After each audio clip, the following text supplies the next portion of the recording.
नमस्कार, मैं हूं नीलू। तो क्या 1 मई के बाद अमेरिका कोई बड़ा हमला ईरान के ऊपर करने वाला है? अमेरिका दबाव बना रहा है कि वो अपने परमाणु कार्यक्रम को खत्म कर दे, लेकिन खेमनेई ने कह दिया है कि ऐसा कुछ होने वाला नहीं है। अब इसके क्या परिणाम होंगे, तैयारी दोनों देशों की किस तरह से, इसे लेकर बातचीत करने के लिए मयंक मेरे साथ जुड़े हुए हैं। मयंक, कहा यह जा रहा है कि 2 महीने का वक्त दिया था, अमेरिका ने कहा था कि आपका जो परमाणु कार्यक्रम है उसे खत्म कर दे। अगर ऐसे में बात नहीं बनती है तो फिर क्या? देखिए, सबसे पहली बात तो इस बात का जवाब है कि खामेनेई ने जो नया उनका रिसेंट एक बयान आया है, उसमें इन्होंने 2-3 बातें बड़ी साफ़ कर दी हैं। पहली बात उन्होंने साफ़ ये कर दी है कि अगर कोई भी हम पे हमला करता है तो हम उसका करारा जवाब देंगे, और इसके लिए ईरान ने बड़े स्तर पर युद्ध की तैयारी शुरू कर दी है, जैसा हमने पहले भी कहा था।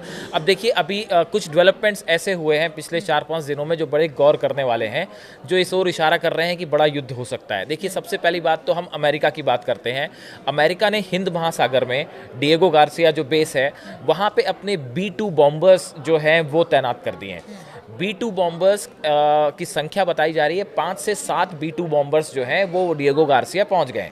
ये वो फाइटर प्लेन्स हैं जिसका इस्तेमाल अमेरिका ने अफ़गानिस्तान और ईरान के ऊपर भी पहले जो है बम गिराने के लिए इस्तेमाल किया था। इससे न्यूक्लियर बॉम्ब भी आप कैरी कर सकते हैं, और बड़े लेवल पे जब कोई अटैक करना होता है तो अमेरिका इन्हीं का इस्तेमाल करता है। ये खबर जैसे ही सामने आई, मीडिया में बाहर आई कि B-2 बॉम्बर्स जो हैं वो डिएगो गार्सिया बेस पे पहुंच गए हैं और ईरान पे बड़े हमले की तैयारी चल रही है, उसके जवाब में देखिए, पहले तो खामेनेई का बयान आता है जिसमें उन्होंने एक तरफ से सिरे से ये नकार दिया कि ईरान किसी भी दबाव में नहीं आएगा, ना ही वो अपना परमाणु कार्यक्रम जो है वो रोकेगा, ना अगर किसी ने हमला किया, चाहे वो अमेरिका हो, चाहे ईरान हो, इजराइल हो, मुंह तोड़ जवाब दिया जाएगा। तो खामेनेई इस बार थोड़े ज़्यादा गुस्से में दिखाई दे रहे हैं और उन्होंने अपना स्टैंड एकदम साफ कर दिया है। अब ईरान की तैयारी की बात कीजिए। अभी देखिए, कल जैसा पूरी दुनिया ने देखा कि ईरान ने एक अपनी मिसाइल अंडरग्राउंड टनल के अंदर बनी मिसाइल सिटी दिखाई। देखिए, ये मिसाइल्स जो अंदर थी उनकी बड़ी इंटरनेशनल मीडिया में बड़ी ज़बरदस्त चर्चा हो रही है कि जो मिसाइल्स वहाँ पे देखने को मिली उस वीडियो में, उसमें कई मिसाइल्स ऐसी थी जो कि अमेरिका और इजराइल के लिए बड़ा चिंता का सबब बनी हुई है। एक तो पहली बात देखिए कि जो ये मिसाइल सिटी जो दिखाई गई, इसमें जो चीफ ऑफ स्टाफ है मेजर जनरल मोहम्मद बाघेरी, वो सवार थे, और commander brigadier general Amir Ali Hajizadeh थे। ये जो है ये उस व्हीकल पे सवार थे। इनका वहाँ पे होना अपने आप में एक मैसेज था। इसके अलावा देखिए, जो मिसाइल्स वहाँ पे देखी गई उस टनल के अंदर मिसाइल सिटी में, उसमें जैसे फॉर एग्जांपल मैं आपको बताता हूँ, एक खैबर शेकन मिसाइल है, ये उस वीडियो में साफ साफ दिखाई दे रही है। ये मिसाइल का मैं इसलिए जिक्र कर रहा हूँ क्योंकि ये माना जाता है कि ये ईरान की वो मिसाइल है जो अमेरिका के जितने डिफेंस सिस्टम है, चाहे वो थार्ड हो, चाहे पेट्रियट हो, इसको तोड़ सकती है। इसको वो पार करके हमला कर सकती है। मतलब अमेरिका का डिफेंस सिस्टम इसको रोकना बहुत मुश्किल है। वैसे ही इजराइल का भी जो डेविड स्लिंग है या आयरन डोम सिस्टम है, वो भी इस मिसाइल को नहीं रोक पाते।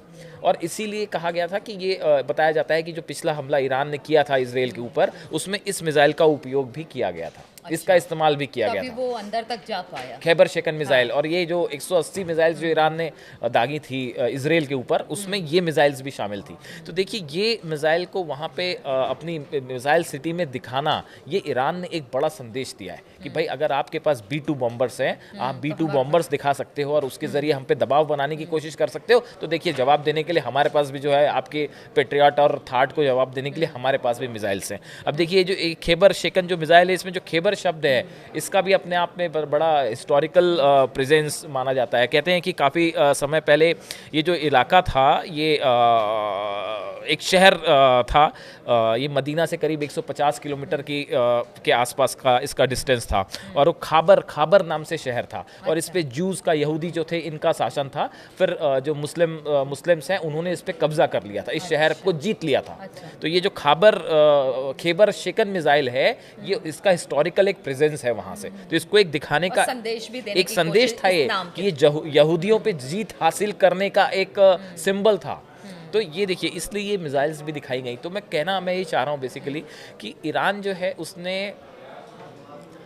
खामेनी के बयान, जिस तरह से मिसाइल सिटी दिखाई गई, अपने 10 कमांडर्स को ईरान ने लगा रखा है वॉर तैयारियों को लेकर।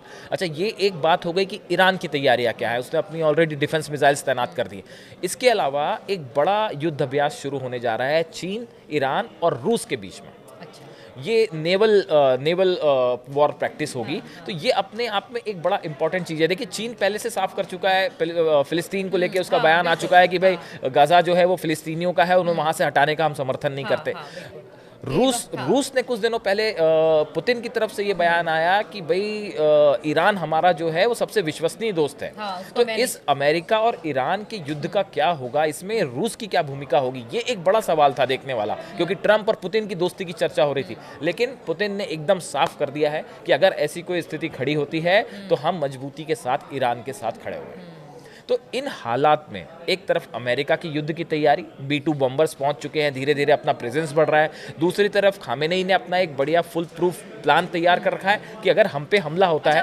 मयंक, जैसे खामनेई को ये भी पता है कि अगर वो अपना परमाणु कार्यक्रम रोक देंगे तो जो एक डर और दहशत खासतौर पर अमेरिका और इजराइल को है, एक होता है ना कि आप परमाणु बम से लैस हैं तो आपके ऊपर कोई आंख उठाना, आंख उठा के नहीं देख सकता है। तो क्या यही वजह है कि वो हर कीमत पर परमाणु कार्यक्रम को नहीं रोकेंगे और इसका परीक्षण भी या तो हो चुका है, जिस तरह से हम लगातार कह रहे हैं, कुछ संकेत हो रहे हैं, संकेत मिल रहे हैं जिस तरह के, या फिर ये बहुत जल्द होने वाला है? देखिए, बहुत सारे एक्सपर्ट्स का कहना है कि खामेनेई और ईरान इस बात को अच्छी तरह समझते हैं कि अगर उनके पास परमाणु बम आ जाता है या परमाणु बम है तो अमेरिका या कोई भी कंट्री उन पे बिल्कुल हमला नहीं युद्ध जीत नहीं सकती उनसे। अगर आपके पास परमाणु बम आ जाता है और अगर हमला भी करती है तो सोच समझ के हमला तो वो डिटरेंट की तरह काम करता है कि साहब फिर आपके ऊपर हमला नहीं हो सकता। ये नहीं हो सकता कि कभी भी किसी ने मिसाइल दाग दी।